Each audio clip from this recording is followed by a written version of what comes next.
Hello students, welcome back. I'm Dr. Ghazala Bhoje, Associate Professor from GM Women's College. As we all are getting a bit of explanation, a better understanding about various topics related and in relevance with environment and society. Today we will be speaking about Nehruvian modernity in relation to environment and society. Now, what is the basic idea behind it? The idea of Nehruvian modernity is from the political and the historical context. Nehru, as we all are aware, was given the responsibility of the newly formed independent nation that was trying to reconcile with the trauma of partition. Its aim was to generate the infrastructure needed for removing poverty and illiteracy from the country. Nehru provided leadership on matters to which the rest of the world had yet not given a serious thought. He had a far more perceptive future for India. His exposure to Western education and livelihood exposed him to the ideas of modernity. The early years of India's independence has often been associated with Nehru and his vision of modern India. It was under his leadership that within the first 1.5 decade after independence, India had built most of the institutions. These institutions were critical to democracy, such as the Indian Constitution, a functioning parliamentary democracy, and an independent judiciary system that helped shape India into a modern state. Nehru also left a lasting impact on India's economy by introducing the process of planned economic development, which is very well highlighted in the first 2 or 3 5 years plan, which promise optimism related to Indian policy measures. These plans tried to work around the challenges imposed by a traditional born society and economy without any radical change in the existing structure. It is very important to note this. Now, what was Nehruvian worldview? Nehru was in many ways modern and was influenced by the major transformation of post Enlightenment Europe, what Europe was passing through. Nehru modernity was indigenous and it was rooted in the Indian ethos. Thus, it was distinct from European ideas of modernity. With his modern or while his modern ideas were not absolutely novel, but they were incorporated in the framework of an independent nation solely on the basis of his patience and persistence. Now, in order to achieve modern world aligned with ancient India, he used the state as a medium to modernize the country. Nehru based his strategies on two things: heavy industry and higher education. Nehru recognized the importance of scientific and technical expertise. He gave and funded the he gave ideas and simultaneously funded the creation of various institutes of excellence in the field of basic and fundamental research, which could be seen and highlighted from the chronological the series of development happened. It was Nehru who built the scientific technological engineering base for a young nation. He began building institutes, including institutions which are today referred to as Navratnas, such as we have in 1964 Bharat Heavy Electrical Limited. 1956, Oil and Natural Gas Corporation. 1954, Steel Authority of India. 1964, Hindustan Aeronautic Limited. 1959, Indian Oil Corporation. 1962, ISRO. 1954, Department of Atomic Research Center.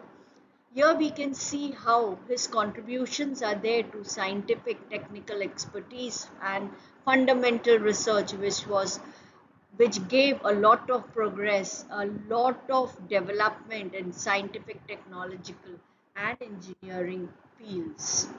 Besides this, Nehru also established the Indian Institute of Technology, IIT, the famous 1951, Institute of Management 1961, Institute of Design, National Institute of Design 1961, and the Sahitya Academy 1954. So we are seeing a lot of development in science, technology, literature, etc., which are a core of importance for the young generation even today. Prior to independence, Nehru wrote a series of work in which his alignment to India as a civilizational entity was very clear. He traced the origin of modern nation to the Indus Valley civilization. He recognized its long and curved history, its social and cultural matrix, its epics, religious tradition, spiritual debates, its darkness and prejudice, its possibilities and contradiction. Nehru was impressed by technological and scientific development in the West and also by the practice and philosophies of socio-political liberation. Thus, it would be apt to say Nehru formulated the blueprint for the project of modernity for India on the basis of historical and cultural sensitivity and even metaphysical influences.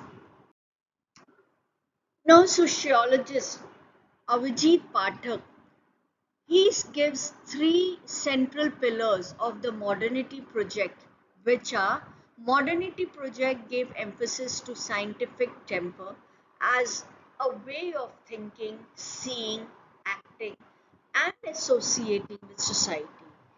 Nehru recognized that India, with its traditional, hierarchical, structural mindset, had to bear the burden of priestcraft, fatalism, fear, and superstition, which posed an obstacle to development. He believed that the only way to overcome these challenges was to engage with science, with its emphasis on logic and reasons, empirism, objectivity, argumentativity, culture, and usher a new era which will be developed on the basis of technology, science, and research. He cherished the idea of progress, which he understood as a state of material prosperity through massive industrialization and scientific development. Nehru celebrated science as it comprised of the spirit of wonder and generated an urge to sharpen critical consciousness and the faculty of reason and logic. His vision for modern state was driven by some form of secular or welfarism ethos. He wanted the modern state to play an active role in modernizing the society and creating a new intellectual force which could play the role of legislators of modernity. To achieve this goal, he established new centers for learning and research.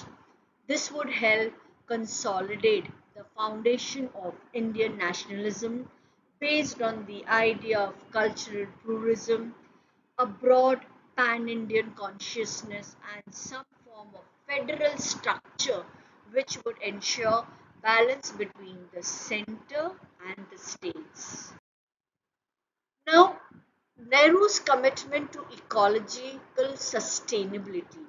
The best definition and concept related to understanding environment and sustainable development flows from the West. Nehru here is important to note is often criticized for the standpoint that Nehru's thought and reflection on the environment that it pursued the goal of national building by constructing several big industrial and river valley projects and dams which he referred as temples of modern India.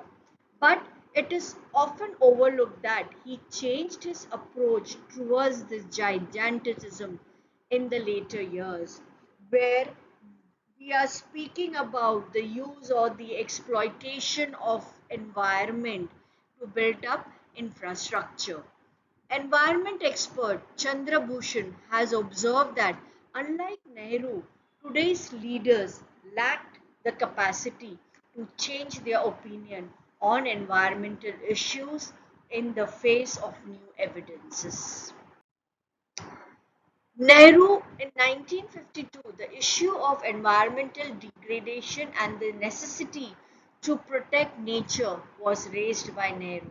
In his letter to the Chief Minister, he devoted one page outlining the subtle balance of nature and raising questions regarding the adverse effect of numerous river valley and industrial projects on the environment.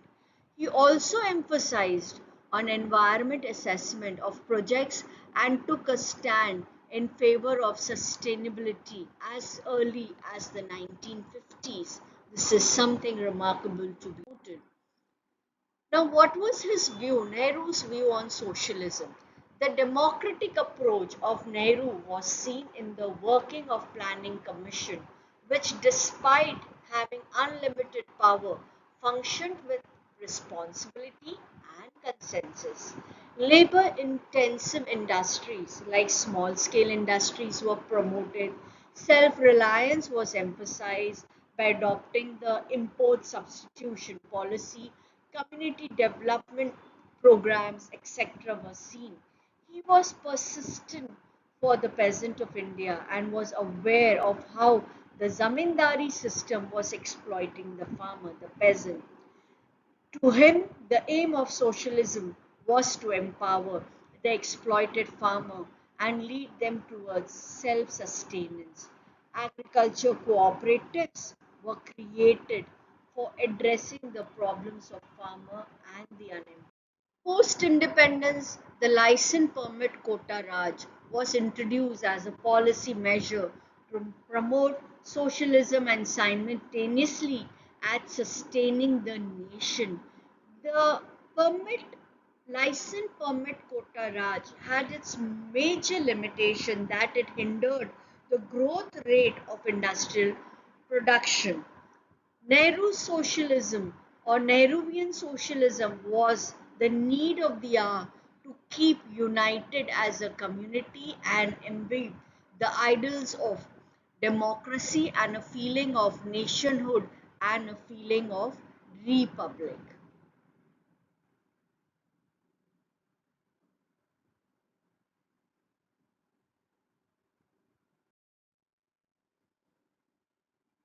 Here we conclude by giving the gist of the entire thing. The scholars Wales Hagen in his book After Nehru Who determines the impact of Nehru's effective leadership and worldwide influence. Nehru is considered as the manifesto of modernity and modern ideas in India. However, events in today's world indicate that it would be difficult to sustain this optimistic view. We live in a risk society which is threatened by war and climatic change. The growth of media induced hyper-real culture of consumerism comes with its own mechanism of social control. Further, the surveillance-based society could pose a danger to the spirit of freedom and trust. All the above has posed serious challenge to the project of modernity. We summarize. Nehruvian modernity highlights, or it is understood from political and historical context, the definition of nation is not only on the basis of territory, but also on the basis of principles or an institution of a state. Nehru's modernity was indigenous and rooted in Indian ethos, and therefore it was distinct from European idea of modernity. He recognized the importance of scientific and technical expertise, and therefore he funded and created many institutions and gave a lot of contribution to basic and fundamental research. And he did change his approach to the gigantism in the later years, which was actually exploiting and ruining the environment on the whole. These are the references. Even you all may find it on the websites. Google it. You will get extra reading. Please explore more on this topic. Thank you so much. See you soon in the next video.